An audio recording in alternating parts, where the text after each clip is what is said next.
ओम नमः शिवाय। ओम नमः शिवाय। ओम नमः शिवाय। ओम नमः शिवाय। ओम नमः शिवाय। ओम नमः शिवाय। ओम नमः शिवाय। ओम नमः शिवाय। ओम नमः शिवाय। कौन है ये? कौन है ये गुरुदेव? ये विपरीत बुद्धि कौन है? मुझे तो आपदा लगता है। फिर से कोई दानव या दैत्य व्यक्ति देवों के सिंहासन पर नजर डालकर तपस्या तो नहीं कर रहे ना गुरुदेव? ओम नमः शिवाय। ओम। आप चिंता ना करें देवेंद्र, वो तपस्या करने वाला ना कोई दानव है ना दैत्य है, नारायण का ही एक अंश कृष्ण द्वैपायन है। क्या? व्यास भगवान जी हैं? उनको इतनी कड़ी तपस्या करने की क्या आवश्यकता गुरुदेव? अपुत्रस्य गतिर्नास्ति के शब्द ही उस तपस्वी के तपस्या का कारण है। अब मेरे मन को शांति का आभास हुआ, परंतु व्यास भगवान के घोर तप के कारण समस्त लोग कांप रहे हैं, प्राणी कोटि भी दुख में है। इस स्थिति से लोक को कैसे बचाएं गुरुदेव? लोक रक्षक और शुभंकर होने वाले वो शिव को ही अनुग्रह देना पड़ेगा। ओम नमः शिवाय। ओम नमः शिवाय। ओम नमः शिवाय। ओम नमः शिवाय। ओम नमः शिवाय। ओम नमः शिवाय। ओम नमः शिवाय। ओम नमः शिवाय। ओम नमः शिवाय। ओम नमः शिवाय। महर्षि व्यास, हे महादेव, हर हर महादेव, मुझ पर कृपा बरसाने आप साक्षात दर्शन देने आए हैं स्वामी। हर हर महादेव, नमो नमः शंभो शंकर।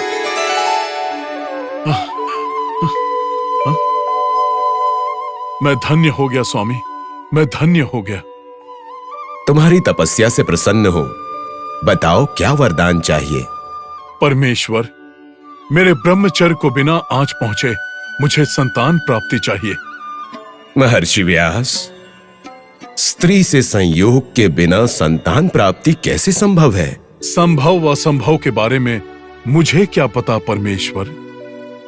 बड़ों ने कहा है कि न पुत्रो गतिर नास्ति, अतः पुत्र संतान को प्राप्त करने के लिए मैं सच्चे मन से विनंती करता हूं स्वामी। वेदव्यास, चारों वेदों को पूरी तरह से समझने वाले, अष्टादश पुराणों के रचयिता, तुमने तो अपने ज्ञान से त्रिमूर्ति को भी सम्मोहित कर लिया है। परंतु तुम्हारी ये इच्छा साधारण नहीं है, पर तुम्हारी विनती तो माननी ही होगी। तुम्हारी इच्छा अवश्य पूरी होगी। बिना ब्रह्मचर्य गंवाए तुम संतान प्राप्त करोगे। तुम्हें ऐसे पुत्र की प्राप्ति होगी जो दशों दिशाओं में यश अर्जित करेगा। मैं धन्य हो गया प्रभु, मैं धन्य हो गया।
सुंदरी, कौन हैं आप और कहां से आई हैं? महर्षि, मैं क्षीर सागर में पैदा हुई एक अप्सरा हूँ। मेरा नाम घृताची है। महेंद्र के स्थान में मैं एक नर्तकी हूँ। रंभा मेरी बहन है। तिलोत्तमा मेरी छोटी बहन है। अपने मनमोहक तेजस से मेरे मन को मोहने वाले इस मानव लोक पर कभी कभी विहार यात्रा पर आती हूँ।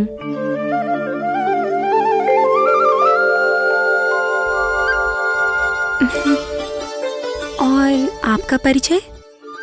ब्रह्म के पुत्र पराशय का पुत्र हूं। मेरा नाम कृष्ण द्वैपायन है। मैं परंधर और व्यास के नाम से भी जाना जाता हूं।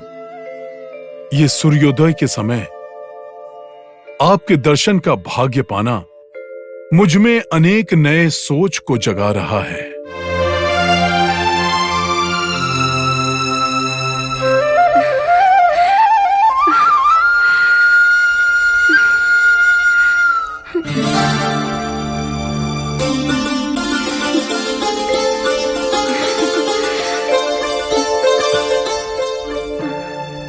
हे ब्रह्मपुत्र, विधाता के प्रसादी जितने महान हो आप।